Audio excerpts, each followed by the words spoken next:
Hello, and welcome back to Online Education Across the Atlantic. We're back with you, and this time with some new, we're playing around with different recording software. We're going to see how that goes. Basically, the shift to adding video has added a lot more complication to this process than I realized. We all have our glasses on, and we even had to line up our head. So this is a new era for us. I'm really excited. This is like a different level of choreography, isn't it, really? And I feel unusually, normally in my life, I'm the one with the biggest forehead, but I'm the one with the smallest one in this particular. Well, lean forward. So, and we probably, we don't have full news to share with our listeners right now, but we'll tease it. We've talked frequently about the Leeds University conference. And one of the things that we're working on, and we basically have agreed in principle, is we're going to have our first live podcast recording on site that's going to be happening this summer at Leeds. So there's an online learning conference at Leeds. What's the name of it, Neil? It's the Online Learning Summit. But I also, when you said live in Leeds, that reminded me of the Who album. So Thank you. This is so when we were on the phone with Margaret setting it up, that's all I could talk about. And can I go to the student hall where they did the Who live at Leeds? And Morgan's just rolling her eyes. She wants to see some cricket field or something. Yeah, we can go to Headingley afterwards, Morgan. But this July, we're going to be recording live as part of a conference. I really like the idea. So one of the sessions of the conference will be us doing the podcast live. We have to work out how to get the questions involved in there, but that's going to do a couple things. Get you two to meet each other in person finally. Let us do this, also do a live podcast, live streaming as we go. But also, we're thrilled to be working as part of that summit, which I know, Neil, that's been one of your favorites, and we're really looking forward to participating. So thanks for pushing us this way, or at least triggering us to start, I guess, begging for them to put us on, and they finally did. Yeah, it's going to be a good one. If a couple of years is anything to go by, it was, definitely one of the best ones. No pressure on Margaret et al., but it was good. Yeah, she's the most frequently mentioned person in our podcast, and now we've upped the ante. So, so we're looking forward to that. We're going to share more information with our listeners on that soon, and that's going to be a lot of fun this summer. Before we get into our topic, for the main topic, we wanted to do predictions for 2025, and I'm pushing that they have to be falsifiable predictions. So this is the Karl Popper episode that we're going down. But before we get to that, a couple things are happening. One is, I don't know how it is in the UK, but in the US, it's Generative AI Panic Day because of DeepSeek and what that's doing to the markets, and what that is causing a lot of people to rethink a lot of common assumptions around generative AI. And I think it's going to have a longer term impact, even though during recording, we're in the midst of the overreaction phase that we like to do here. But I don't know if that's hitting you guys in the UK as well. Yeah, it's been in the news, maybe not to the same level perhaps, but I think it's just a fascinating story of the ways in which you can place restrictions on people, but they'll find a way around. I mean, it's amazing with the kind of restrictions around the chips and what they were able to do. I mean, irrespective of the kind of geopolitical competitive aspect of it all, I suppose I like that element of the story that against some adversity, they were able to innovate and potentially do this thing at a much lower cost, I think. Yeah, I don't know if you've read Ben Thompson's piece on that this morning in Stratechery. That was pretty useful, I thought, in talking about some of the ways around working around some of the restrictions. I found that very useful. And it was good with pretty much his conclusion, just slamming OpenAI for all of their work of trying to encourage regulation and protectionism and do-gooderism. And in one weekend, it all just got blown away by a Chinese company that was willing to get down to the assembly programming level of these NVIDIA chips, which then gets around the whole chip restrictions and the way we've been trying to regulate them. and puts out something that is just at a completely different efficiency and cost level. So I did like how Thompson ended up by taunting OpenAI, saying, hey, that whole defensive approach just blew up and is valid. How about if you try to compete now? Yes, Sam Altman's had a bad stretch, hasn't he? Because wasn't he kind of criticised by Musk on said platform as well? Yeah, well, that's a routine occurrence, I think. Yes, well, the most recent criticism of Altman was also getting into the whole Stargate and $500 billion massive AI investment, of which a colossal $10 billion is actually lined up ahead of time. I think that's important for our world because what it portends and everything I'm reading is the cost of doing AI could have a radical shift because of this breakthrough. Yeah. And if the cost of AI drops, that's going to dramatically increase the ability to actually have products that are being used. So I think it's going to open the gates in EdTech for a lot more feasible, real usage of generative AI, and not just the pilots and proof of concepts that we've been looking at so far. Assuming that NVIDIA plays along, I just finished reading the book about NVIDIA, which came out recently, which was pretty interesting. And the one part which I was particularly interested in part because it involves universities, was the use of NVIDIA chips to address some HPC issues. And a guy at UC San Diego and, developed a program that ran on NVIDIA chips rather than in supercomputers and made it much more accessible and democratized access to that and really drove a lot of insights in biology. But then NVIDIA wanted to stop selling him those chips. They wanted him to buy the more expensive chips. Yeah. So, yeah. Well, there might be a similar theme there, but it certainly appears that some of the protectionist behavior of some of the leading AI companies is questionable at best and likely actually harming them in the long run. Well, I guess in the short run, it's no doubt NVIDIA's taken the biggest hit today. I think that's an interesting part of the dynamic, though, because I think protectionism to an extent is that it's also driven across national boundaries, isn't it? And I think that's going to be really interesting in the kind of year ahead to see the ways in which, I don't know, sovereignty, if I could put it that way, kind of influences the way AI goes, and protectionism and all of those kind of different factors.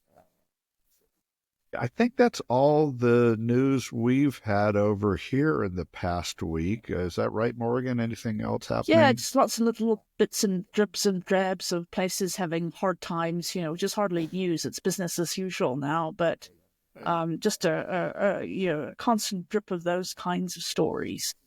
Wow. I was actually referring to the new presidential administration and the yes. Oh, you were being snarky. Of actions. You were being snarky. Yes. Yes, it's been a constant onslaught of things that people can hardly. The zone is being flooded with, so to speak, with shit and other things. Yeah. So, well, I do have to say that we will be covering this, but there's so much happening so fast that I do want to take a little bit of time to digest it and have something beyond noise to add to the conversation. I will point out one thing. It's getting a little bit wonky, but it's interesting that the Department of Ed has several new appointees, and they come from the same group, the America First Initiative, AFI, something, that Linda McMahon comes from, who's the nominated Secretary of Education. So we need to understand that group and what they've been pushing, because it's certainly starting to come out of it that group is going to be more influential than the Heritage Foundation, which is the one who wrote the Project 2025. So we do need to start writing it, but the onslaught of news is hard to digest at this point. Yeah, I think one thing that I wanted to flag actually in a very small way kind of relates to some of the stuff happening over there, because I think similarly we've had lots of kind of dribs and jabs of kind of bad news and around certain institutions, usually financially, but we also had some stories recently around assessment. So University of Oxford, I think they kind of agreed that they were going to maybe try to move away from in-person kind of traditional exams and embrace things like closed book take-home kind of stuff. And our ex-Prime Minister, I don't know if you remember her, Liz Truss, she was kind of around for not a very long time, but Liz. she was very opposed to this. And she actually said on X, and I quote, "Please, can we have an executive order that bans this anti-meritocratic nonsense?" So, whilst executive orders are going on over there, they've blown across to higher education in the UK through Liz Truss complaining about, Oxford's move away from in-person exams. So Are many people listening to Liz Truss right now? I really hope not. I don't think so, to be honest. Certain figures have got their own media platforms that they can go onto, and those media platforms are the ones that she's onto, and I'm not sure how big her audience is, but she's not the most loved of former prime ministers. Let me just put it like that. Also, kind of an interesting report, I think, that came out today around just some trends in assessment. Over here, JISC put out a report, which was interesting. I mean, nothing revolutionary there, but just I think the main trends were talking about a move towards programmatic assessment, which is interesting given, there may be moves in the future to more modularized provision. So that's kind of an interesting tension there. And then just kind of documenting some of the moves that universities are making around, I suppose, combating Gen AI and more in-person and interviews and Viva type assessments as well. So yeah, assessments being on the agenda over here for a combination of reasons. Yeah. Well, Morgan's trying to raise their profile, and I think you're going to be reading about it more, about the cost of online education. Yeah, so WCET, an organization here in the US, came out with a survey. They'd done one in 2016, published in 2017, about the costs of online learning, and I wrote about it this weekend. But I also sort of threw out an offer to anybody who, are you interested in the costs? Because I'm sort of a little tad OCD about the issue, so I sort of collect lots of issues as I go around. So I've gotten actually a surprising number of responses of people who are interested in costs, and so I'll probably be writing a little bit about them. Sort of starting perhaps with course costs. How much does it cost to develop an online course in the American sense of that smallest level of analysis? Well, it's a good thing that we don't do advertising funding for the work that we do, because talking about assessments and the cost of online education might be hard to get sponsors for that. But they're fascinating topics, at least to us. Yeah, that sounds interesting. I shall look out for that. Yep. All right, well, let's get into our main topic today. We wanted to play around with predictions, what we think we're going to be seeing coming forward, and with the real emphasis, as I said before, on falsifiability, so that I guess we could do an end-of-the-year post and make fun of each other for what we attempted to explain. But I thought it'd be fun to give this a try. And so I think we've done a complicated scheduling, and Morgan, we're going to start with you. So each of us is going to share 3 predictions for the coming year, and we'll talk. Well, why don't we start? Why don't we do one go round of one each, so that yeah, real-time planning. So we'll start with Morgan's number 1. Sometime you'll have to tell them the story of when you were in London with your daughter, and she begged you to plan at least one day. That was an awesome time, but please can we plan just one day? So my first one, which you simply ask that they be falsifiable, not that they be somewhat unpredictable. But, I think one of my predictions for this year is that we're heading into crunch time with student success in terms of things like retention, graduation. I think there's going to be a whole lot more focus on that. And as a consequence, I think some of the vendors in the space are going to essentially come unstuck. They're going to be shown to have all the problems inherent in some of their platforms are going to come into stark relief, and I think that is a way overdue time as well, because I think it's a space where there's all kinds of stuff that goes on that shouldn't. So I think student success, and it's going to cause a bit of a shakeout in the vendor space supporting it. I'm interested in what this going to shed a light on in terms of the vendors more specifically and their practices or product? One is they some of them, for example, or actually more than one, sell essentially systems that aren't that helpful. I mean, if I can, I've heard multiple stories over the years of vendors saying to customers and charging them, a lot of money for this, to say your number one predictor of student success is GPA. That is literally a quote, more than one. Yes. So they sell circular kinds of things, and I think some of that is going to go up. Some of the clunkiness, because a lot of what these student success tools are essentially CRMs, and they're clunky and not really up to snuff, really.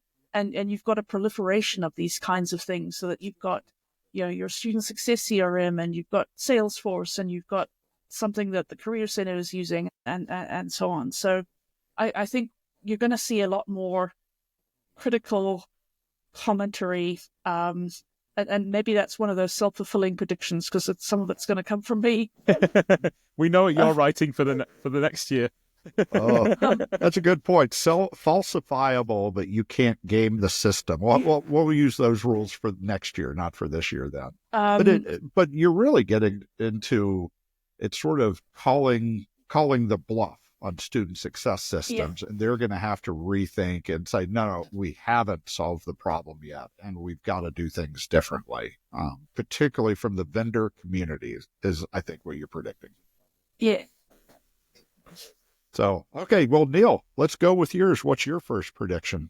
Yeah, mine is that I think mine. I don't know how mine transposes to the US, because I feel like in one sense it's a small prediction, but I think this year, unfortunately, I think we're going to see one relatively significantly sized university go under. That's my prediction, which, I mean, I know in the UK, in the US, because I've read the commentary, that's kind of a lot more commonplace. And in the UK, we've seen small providers, but I think this year, there's just been such a crescendo around all of the financial challenges that I think we will see a notable university go under this year. I might be wrong. I hope I am wrong, but I just think it's getting to that stage where there's not really much relief from government. There are inevitably universities in bad positions, maybe not necessarily down to decision making, but there'll be some that have made poor investments or poor decisions in the past under a different climate, that I think we will see a bigger player. Well, when you say go under, does that how does a merger play in there? Well, I think, will you win if it's they get absorbed by another university? No, the merger and what would happen, I guess, is kind of a big question mark. I suppose what I'm saying is I think a big notable university will get to a stage where they can't operate anymore. What actually happens, the sector doesn't really know. Is the government going to get involved? Is it going to be a merger? I think that's another element of uncertainty in the UK at the moment as well, because there's plenty of talk about the financial troubles, but there's also this question mark of, would the government step in? I think they were on record of saying they wouldn't, or maybe they fudged the question a little bit and just said, look, universities have to be financially sustainable. But yeah, I'm happy for my prediction to be that this institution goes away, and then hopefully someone intervenes and I'm proved wrong. I'm happy to be proved wrong on this one. That's a good one. Bold. All right, well, then I'm going to reverse the order. Since we're doing one each, then I'm going to reverse the order that I had planned on doing things and sort of play along a similar view of what you just described. And that is, I predict that we're going to have at least 2 bankruptcies or going out of business. One in the college and university space, similar to what you're saying in the UK. I think we're going to be seeing that in the US. Cannot operate anymore. It's got to be absorbed or cease operating. But also one that's outside of that space. And so what I add here is we've talked about 2U went bankrupt, but it actually reorganized and came out of bankruptcy in 2 months. written about OLC that's now in bankruptcy. However, it has virtually no debt, and it certainly seems like they're going to come out of it, and it maybe even be stronger. Written recently about Anthology skipping an interest payment, but they're not even going bankrupt. And if everything works out, then they're going to be going through. So I'm not talking about a structured way to deal with the balance sheet. What I think we're going to see is closer to, do you remember the new media consortia? That's where my mind went immediately. It's like we're going to see NMC Mark II. Yeah. Okay. Well, then I can do this a lot quicker. We're going to see NMC Mark II in 2025 of either a vendor or an association type of group. And we're going to see Neil's prediction applied to the U.S., at least a mid-sized college or university that's going to be insolvent and either have to go away or deal with it some way. Yeah. Cheery times. Yeah. Well, you can't avoid it because even when enrollments are going up, financiers are going down. And can't avoid it. Okay. So there's round one. So now let's go. We're keeping up with the no more usurping the plan here. So Morgan, we're going to keep with the same order. What is your second prediction? So I'm actually going to shift mine as well because I was going to go somewhere else. But I actually think we're going to see a sizable increase in online learning that happens across international borders. So international or transnational, as I think Neil calls it. So not companies like Emeritus or Beacon that take degrees there, but just international students choosing not to come physically to the country and studying online in substantial numbers. And again, people could criticize me for saying maybe that's obvious, but I think we'll actually see it happen this year, and it's not going to be easy, but I think it'll happen. Well, I do have to ask before we get going, did you read Neil's post this morning? I did not. No, I great timing. I had plumbing issues. Sorry. That's okay. I'm not checking. I was wondering where you saw the drivers for that, because in the UK, I suppose if I was making a similar prediction, I'd kind of probably say the drivers are from the universities themselves looking to that market. But it sounds like you're saying that international students are going to think differently and think, actually, why can't I do my degree at a US university online and not trek over there? I think it'll be both a supply and demand issue. So I think universities certainly are doing that. I know that many of them are. And increasingly because of visa controls and things like that, and the sort of growing tension around travel and things, students are going to think, well, I still want this sort of thing. Maybe quality's at a point where it can really sort of bring me those things. I think one of the implications is universities going to have to get far better at facilitating networking for a lot of these programs so that students can actually make the connections and get some of the experience. But I think it's going to be both supply and demand driven. Okay. Well, great. And I'm sure Morgan will now be reading Neil's post right after there. By the way, it's all about people misunderstanding international online markets. That's why there was trepidation when you came out with your prediction. Sorry about No. It was more about the universities misunderstanding it and making it similar to on-site international. You have to read it. It's a great post, Neil. I really enjoyed it. I really agree with it on that little synopsis. So. All right, Neil, your second prediction. So my second prediction is around the VLE LMS market, and it's probably a little less specific. But I think the last year or so has been characterized by AI product features that have been really focused on teachers and educators. And so I think this year we'll see, a number of student-focused AI product features within VLEs and LMSs being launched. I think there's going to be a kind of a shift of focus towards, the companies developing something that's a bit more focused on students. I know that there are examples of things like that. I know, I think Instructure have the discussion board summaries. I'm not sure if they've rolled that out fully yet, but I just think there'll be a slight turn of focus towards product developments that are more directed towards students within the VLE rather than, here's a rubric creator, or here's a learning outcomes generator, or here's a quiz generator. I think we'll start to see more of that embedded in VLE product features. So away from faculty and course designers and towards in student usage. I think so, because I think there's been that period of, that's a safer audience of the audiences that those products serve, I think, because there's also that element of that audience being in control of those things.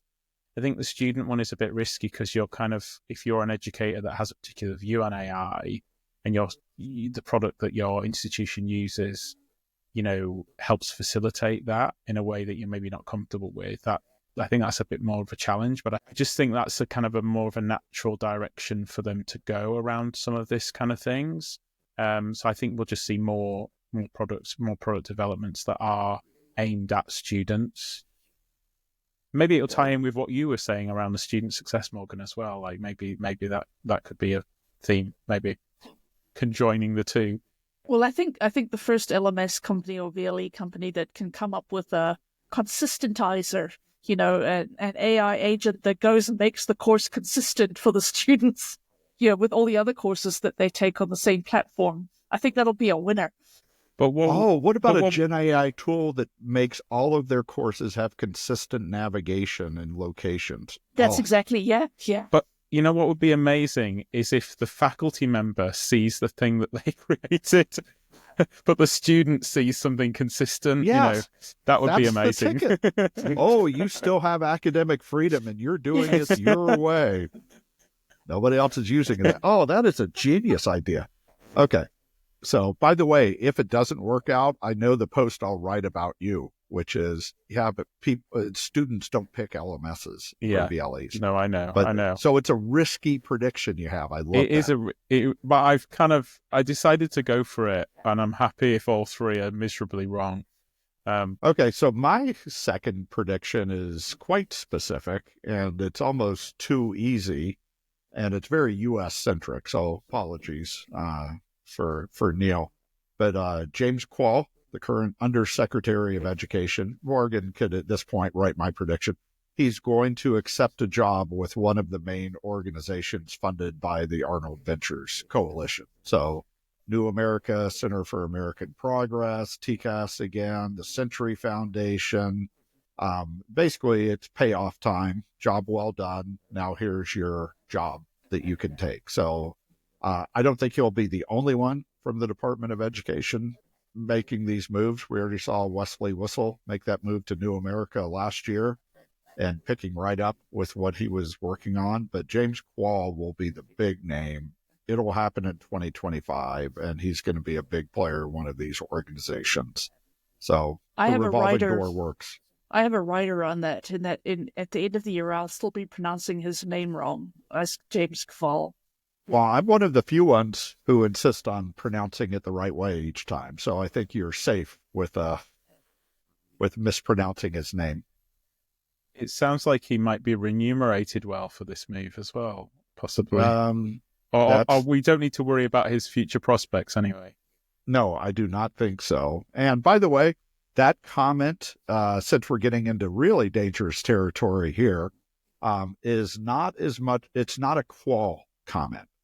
This is how the revolving door works in political circles around education in the U.S. is you hire all these people, then when your administration wins, you staff the administration, and then they know they have a well-compensated job coming out of it. Job well done, come back to it. So, yes, you're exactly right, Neil. I just want to clarify. My lawyer just sent me a note and said to clarify, this is an industry-wide problem. I'm not just speaking about James Quall. And the same thing will happen at the end of the Trump administration with the AFI people going back. It's just, different dynamics, but because in the previous Trump administration, it wasn't as heavy on the NGOs. So you also got into the for-profit sector and stuff like that. So revolving door, but of a different type, I think, is what we'll be seeing. So, all right, Morgan, let's wrap up with the third round. What is your third prediction? So I think this is going to be a rough year for language learning apps. They are being some of the darlings of the market, doing well and prospering as people try and especially learn English. And I think essentially AI is going to make it less and less necessary to do that. So I think it's gonna be a rough year for language learning apps and other kinds of things. Anyone in particular that you're thinking of?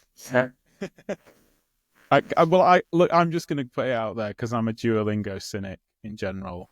So, I certainly they're the biggest, and but it is addictive. I've got 1,050 days or something on Duolingo. Still can't speak Spanish. Yeah, I mean, this is that describes my central problem with Duolingo. But yeah, we probably shouldn't go there on this episode. Yeah. So basically, Duolingo is going to do a check this year. Maybe not that bad, but approaching that, as well as the other ones, I think are going to run into rough times because I think the technology is catching up, and people will eventually say, hey, I need to maybe just go find a person to teach me English or Spanish or whatever. Yeah. I'm definitely agreeing with you on this. It is remarkable the improvement in things such as language-based work, such as auto-transcription. Morgan and I got an email from a friend of ours who deals a lot with the Norwegian EdTech market. And he sent us a website or information. He said, you guys can use your browser or whatever to translate into English. And so I used the auto translation that's obviously powered by Gen AI now. It was remarkably smooth, the translation, and it didn't just read like a very stilted, poor translation. So I think that's a great prediction. All right, Neil, are you going to be positive or negative with your last prediction? It depends if I'm allowed to kind of embellish a bit on the prediction, but go for it. Maybe I'll do that. Well, I'm going to start negative, and I'm going to be quite specific, and it's not because I don't bear any ill will towards them, but I think this year we might see edX in a funny position, and maybe not around in the current guise anymore. Didn't we have to have predictions that hadn't happened yet? I know, but I wonder if they'll continue to exist in the way they are now. I just think they're a platform that's been meandering for such a long time. The 2U strategy of leveraging them to reduce marketing costs doesn't seem to have worked. I think Dewal Shah of Class Central put something up recently around the way in which Coursera has just massively surpassed them in terms of the numbers of enrollments in 2024 for their courses. And I just don't really know what they're doing with that and where it's going. So I feel like this year could be the crunch for edX. And my embellishment was going to be, I think there's going to be some UK universities who are going to seek to develop their own online short course platforms. There's a bit of that already, so it's not kind of totally a prediction. But I think that bears some relationship to what I'm saying about edX specifically, around universities. If you think back 10 years ago, universities kind of going away from maybe having, hosting stuff on a platform, but actually having a platform of their own for that kind of sub-degree online short course side of things. So there's a bit of a relationship there, but I just think edX is one of those platforms that's just really meandering, and it has been for a while, and I just think 2025 is the crunch year for that, and something may happen. So when we go back in time, the most successful EdTech investors in the past decade will have proven to be Harvard and MIT. They created that. They made $800 million at the perfect time in cash and got out of it. And here we are with all the talk about disruption, stuff like that. And it's Harvard and MIT that have benefited the most, if you really look at it in cold, hard terms. I can't imagine that's great for their ego, but yeah, I take your point. Yeah. Well, it's remarkable. No, to you're me. right. You're right. Yeah. I will point out there's one thing to help back up. This is a less risky prediction in my mind. And part of the reason for that is 2U just announced a new CEO, Case Bowles. Case Bowl is coming over. He was CEO of Boundless, which had been Pearson Online Learning Services, but also Matt Levy, who was at Pearson E-College when they started the ASU work. And then he was also over at Wiley, and they reported to him, or he's responsible for a lot of their OPM work. And he's a very sort of hard-nosed, practical, what's really happening or what do we need to do? And he's now Chief Operating Officer. The point is, 2U has a new executive team. They have a new board, and they have a new, hey, we're not going to live on the past. If something doesn't make sense, we're going to make a change. They just got out of the boot camp business, for example. So when you combine all of these changes and their willingness to say, we're not pretending anymore, there's a lot of solid basis for your prediction. So good one on this, I would argue. I might even get one right. And so for my final one, it's hard to figure out how to word this in a way that's falsifiable. Basically, this will be the first year that generative AI provides a real sustainable use case in EdTech. And what I mean by sustainable is there's actual revenue benefits in the ability to fund the use of Gen AI. And we've seen, and I've certainly written about Anthology's been the most aggressive in the BLE LMS market investing in this area.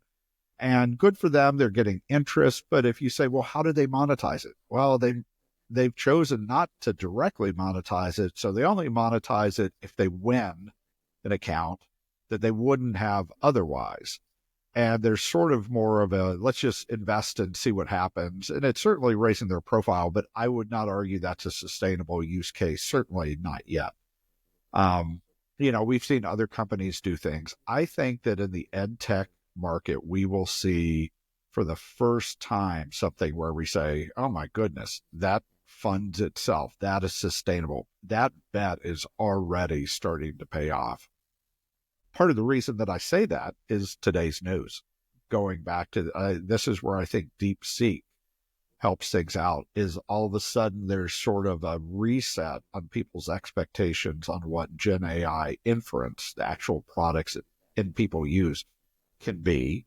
And that's going to enable a lower cost structure of using Gen AI. So I combine those together.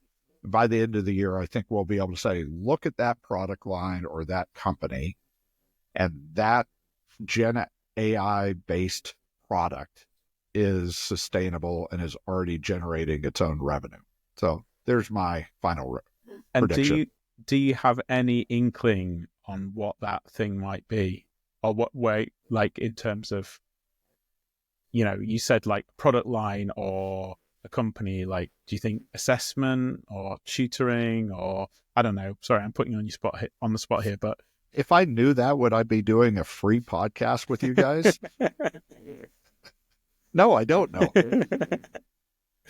Well, I mean, we've already given away that great new LMS feature, haven't we, of consistency. Yeah. So, yeah. We insist, our lawyers have put out a rider that if anybody creates that product, they at least name it after the podcast or after Morgan. So we won't make money, but at least we'll get notoriety from it.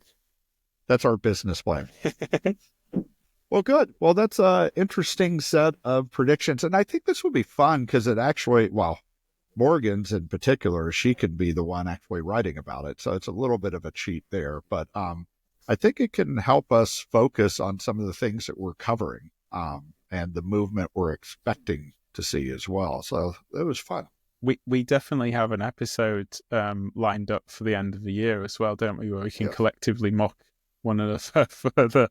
We could have an end of year awards, worst prediction, best Oh, prediction. that Yeah, would we be can fun. give them names as well. Worst analyst of 2025.